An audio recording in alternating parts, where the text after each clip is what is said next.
Our last topic for the course is sequences and series. And so we'll take a look at these notions and see if we can fill up the rest of our days in the class. A sequence and both a sequence and a series, they are words that mathematics has taken these words from the ordinary common parlance, and we have a specific mathematical definitions for each of these pieces of terminology. We do not mean, in a mathematics course, when we say the word sequence or when we say the word series, we mean the very exact, very precise mathematical definition. We do not mean the ordinary common parlance definition. And so in particular, when we talk about a series later on, we're going to talk about sequences primarily, and we'll talk about a few of the basic ideas. But primarily, we will discuss sequences as a stepping stone to get to the notion of series, which is really the big topic for our work here in Chapter 9.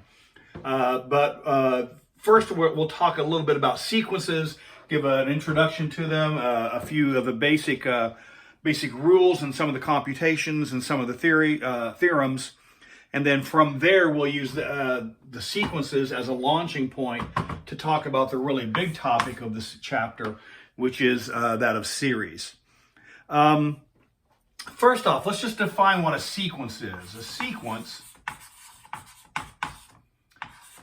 as I said, in a mathematics course, when we say, for example, the word series, in ordinary parlance, we say a series of events or a series of happenings. In the fall, typically in baseball, they talk about the World Series. Well, that's not really, in the mathematical sense, what we mean when we say a series. When most people say a series, they're referring to what we mathematically would call a sequence. It's actually the World Sequence in October, and but the precise definition of sequence. A sequence is a function, and it's a special type. It's a function and special type here. But just by saying it's a function, we now incorporate all the notions that we have about functions: domain, range, graph, all the ideas about a function. A sequence is a function whose domain, for our purposes, we will say a sequence is a function whose domain is the set of natural numbers.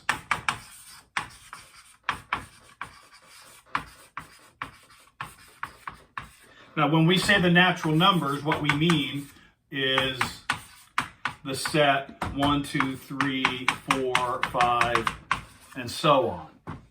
So when we say the natural numbers, we mean these. There are a few rare occurrences, or specialized is a better word, a few specialized occurrences where sometimes in the domain we will also throw in 0. Strictly speaking, when you throw 0 in, this is no longer the natural numbers. These are what we call the whole numbers, and the whole numbers include 0, the natural numbers don't.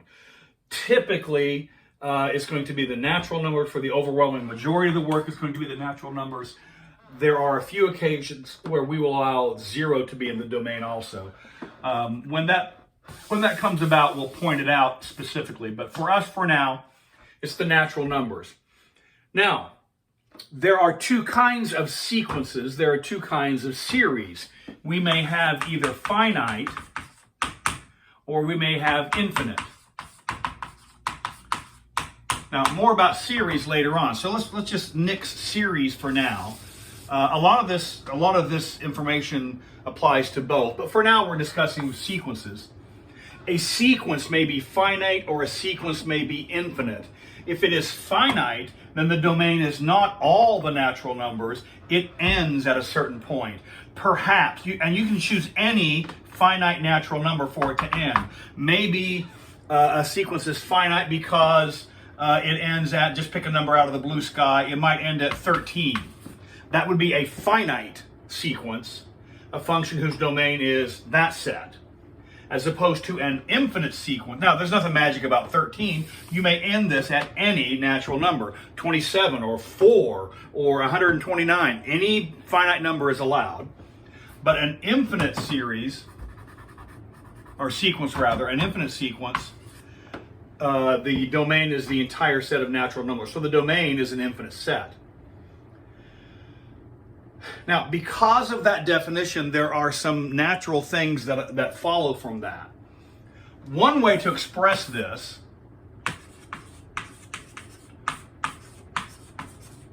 now, one more thing. Almost all the work that we will do, we're interested in the notions of infinite sequences and infinite series. If things are finite, you don't need any of the tools of the calculus. As soon as you throw in the notion of infinity, remember that infinity, the way we handle that mathematically, is with the notion of a limit. And as soon as you talk about limits, now you've introduced the notions of the calculus. And so for our work, we are going to confine or restrict our observation to infinite sequences and infinite series, and later on, infinite and infinite series.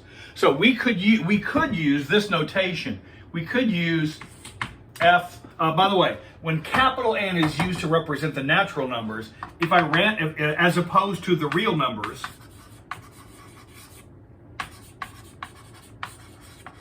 remember the real numbers, the symbol tends to be the double stroke R, and the real numbers is anything that lies on the number line.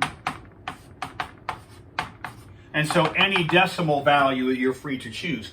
Typically, the generic variable we use for a real number are things like X, maybe Y, maybe Z, maybe T, but typically it's values in those areas of the alphabet. Typically, if I specify a number from the natural numbers, we typically use lowercase n, sometimes lowercase m, sometimes lowercase l, but typically the two most common are m and n, and by far and away the most common is n. So just like x is the most common variable used for real numbers, n is the most common variable used for natural numbers. And to emphasize the domain as the natural numbers, we don't write this f of x, although in principle you could. We write this f of n. And this could be any function whose domain is the set of natural numbers. And so you could have any garden variety function. We could have 2n over n plus 1. I just pulled that out of the blue sky. Actually, I pulled it off my little piece of notes here. But it just could be any function. Any function you could deal with. This is a function whose domain is a set of natural numbers. Now, we can find what are called the terms of the sequence. And to do that, you could say, well, what is f of 1? And you do the same thing as any other function. This is 2 times 1 over 1 plus 1, which is 2 over 2, which is 1. F of 2 is given by, this is 2 times 2, this is 2 plus 1, so that's 4 over 3 is 4/3. And f of 3 is 2 times 3, and so on. We could do as many of these as we care to. 2 times 3 is 6 over 4.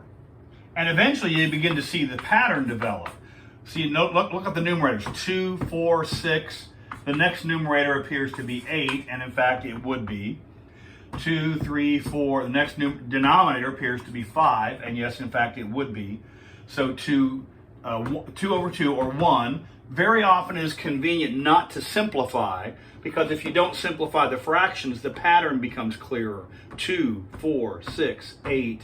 The next one's going to be 10, and you would not recognize that if it were simplified, if you reduce the fraction. So very often we do not simplify the fraction for that purpose, or for that reason. And it is clear, this process never ends.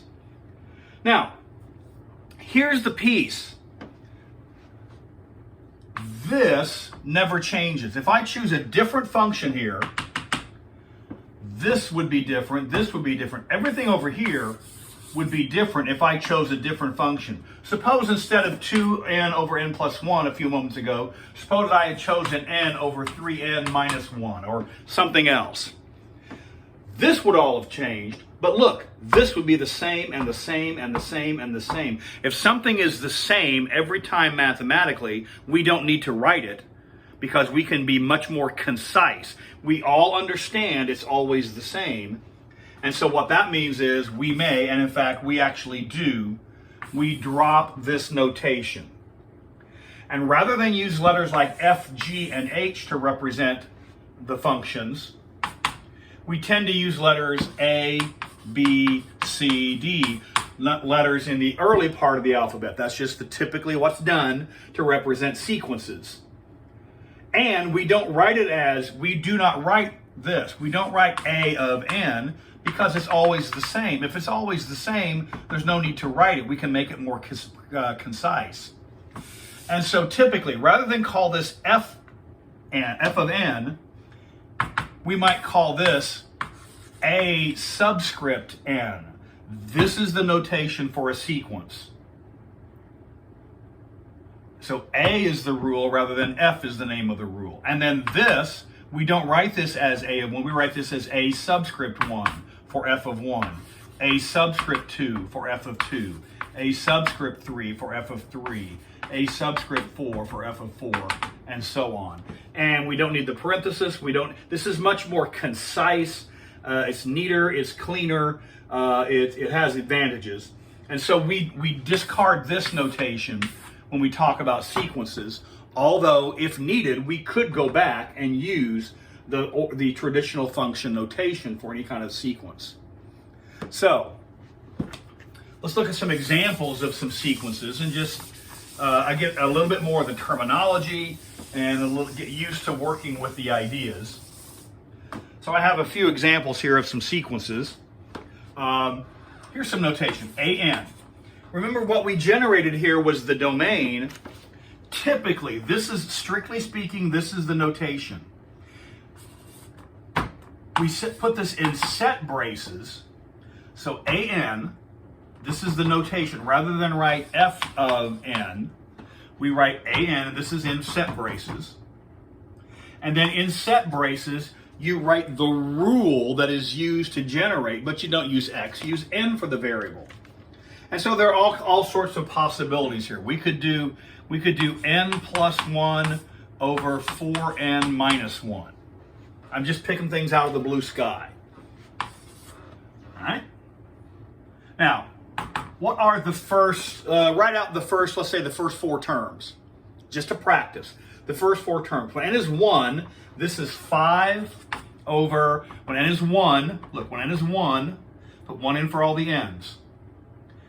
When N is 1, this is 1, well, can we do that? When N is 1, this is 1 plus 1 over 4 times 1 minus 1, which is 2 over 3. And then we put a comma between. Now, when N is 2, the second term, when N is 2, so that's 3 over 8 minus 1 is 7. All right?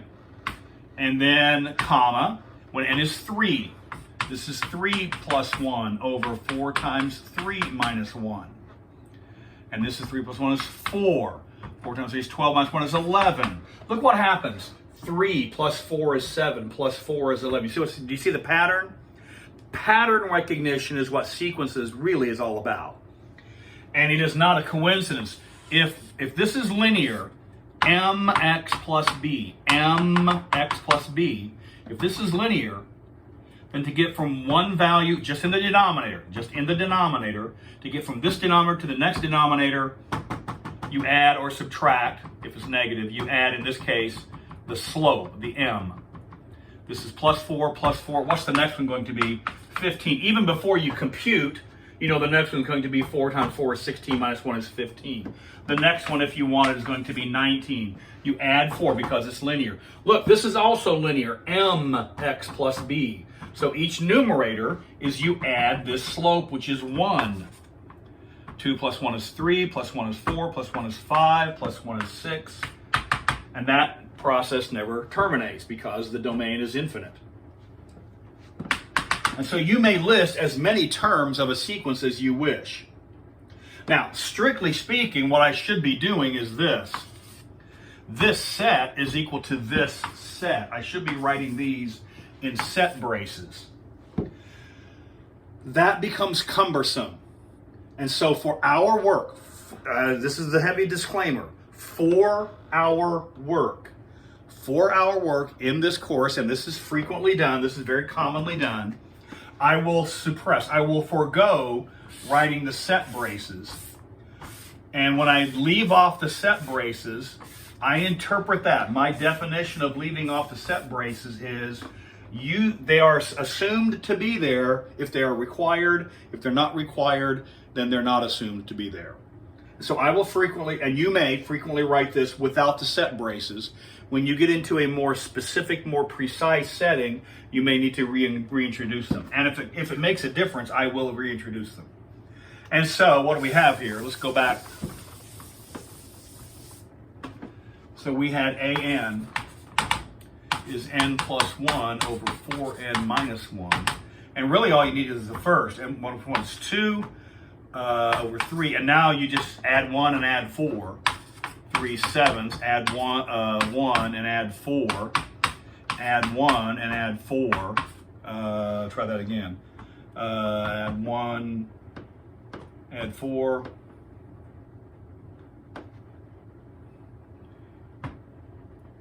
Uh, 15, yeah, there you go. Add 1, n plus 1 is, what is that, 6, 19, and we can continue that process as long as we care to.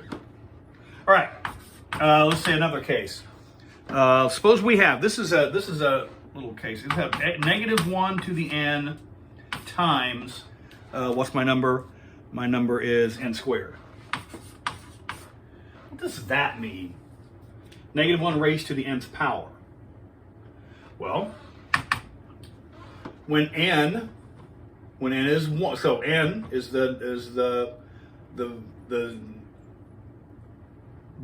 nth term. If n is 1, this is the first term. If n is 2, this is the second term. So if n is 1, this is negative 1 to the first, 1 squared. So this is negative 1 times 1 squared is 1, which is negative 1.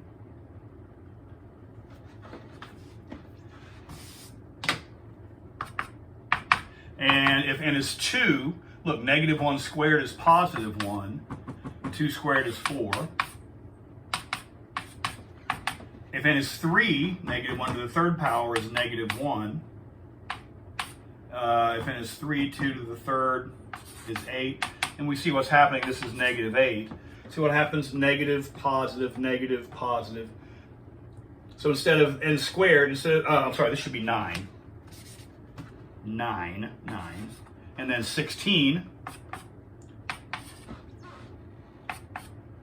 Negative 1 times 16. And so we have the squares. Negative 1, 4, negative 9, 16. We have squares. But look, negative, positive, negative, positive. This is called alternating. A sequence is alternating if the signs, the positive and negative, switch back and forth, if they alternate between negative, positive, negative, positive, negative, positive. That is an alternating sequence. And certain alternating sequences have certain properties. For our purposes, it suffices, I should be writing this horizontally. When n is 1, this is negative 1. When n is 2, this is positive 4. When n is 3, this is negative 9. When n is 4, this is positive, so it's negative, positive, negative, positive, negative, positive. We know that's going to be the case. So this is positive, and 4 squared is 16. Then negative 5 squared is 25. Then positive 6 squared is 36. Negative 49, and so on. All right. We can talk about a different sequence. This sequence is, what do we have? We have n plus 1 over n.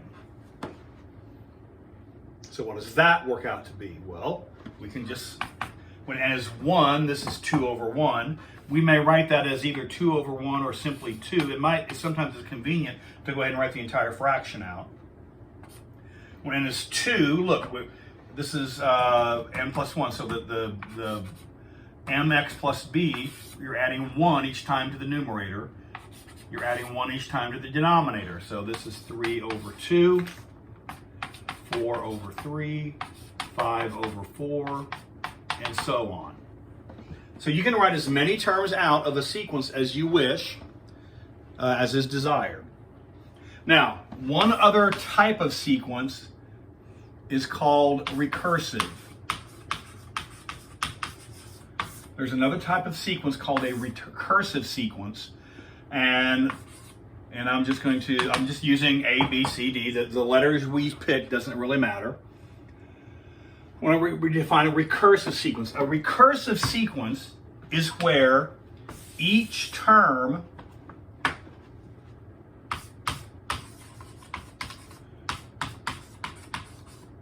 is defined in terms of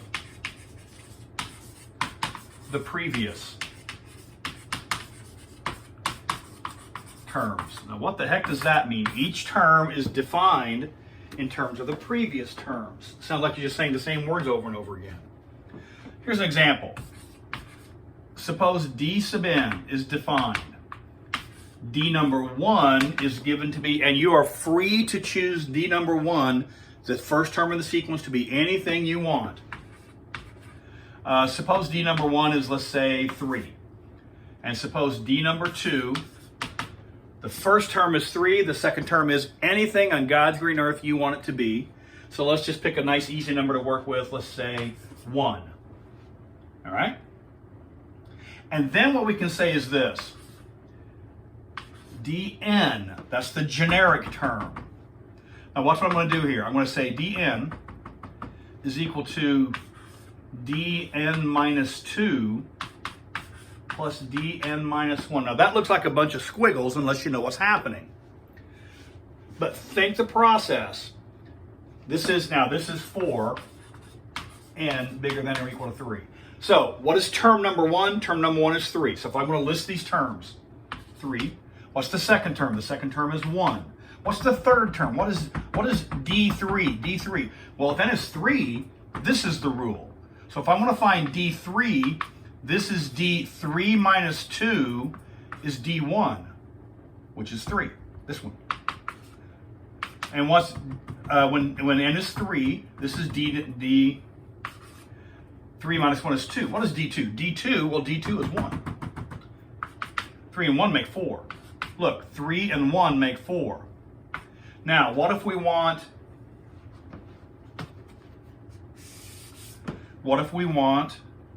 D number 4?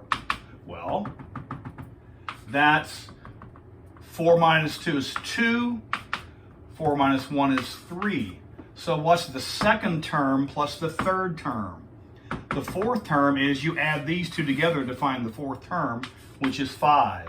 And then you add these two together to find the next, which is 9. You add these two together to find the next, which is 14. Add these two to find the next is 23. And that sequence never terminates. 3, 1, 4, 5, 9, 14, 23, and so on. This is called a recursive because each of these values recurs, or it occurs again as a piece of the later computation. And so this is one type. We won't do very much with this other than just to recognize it. Probably the most famous of this type of sequence is what's called the Fibonacci sequence. Perhaps you've heard of it. I think that's how you spell it. The Fibonacci sequence starts with 1 and 1. The first term is 1, the second term is 1. That's given. And then each term is the sum of the two preceding terms. So the next is the sum of these two. 1 and 1 makes 2, then 1 and 2 make 3, then 2 and 3 make 5, 3 and 5 make 8, 5 and 8 make 13, 21, 34, 55. After 55 is 89. 89 and 55 is 144. And that sequence never terminates because the sums just keep getting larger and larger in this case. And this Fibonacci sequence, it turns out, has applications in many, many fields. It seems very artificial, but it has a lot of properties. It has applications in many fields of study. Little things like this. If you look at the pick any the third term, the fourth term, the fifth term, whichever term you like. Look at let's say the fourth term, 1, 2, 3, 4. The fourth term is 3. One of the unusual properties is every fourth term is a multiple of 3. Every fourth term is a multiple of 3. 1, 2, 3, 4, 1, 2, 3, 4, 1, 2, 3, 4, and so on up. And you can program a spreadsheet to find the first 50,000 or however many of these you want to find. That property will always hold. 1, 2, 3, 4, 5. The fifth Fibonacci is 5. So every 5 numbers is a multiple of 5. 1, 2, 3, 4. That's a multiple of 5. 1, 2, 3, 4. That's a multiple of 5. 1, 2, 3, 4, 5. If we found the next one, it would be a multiple of 5. Every third is a multiple of 2. 1, 2, 3. 1, 2, 3. 1, 2, 3. 1, 2, 3. So, and so on and so on and so on. So there are all sorts of properties, those are just a few of them, that the Fibonacci sequence possesses. Those are some of the basic ideas about sequences, being able to find, given a sequence, be able to find the terms, and just the basic terminology and the basic notation of them. And what we'll do next is we'll introduce the notion of the limit of a sequence, and then we start to get some of the calculus feelings and the ideas into how this is going to work.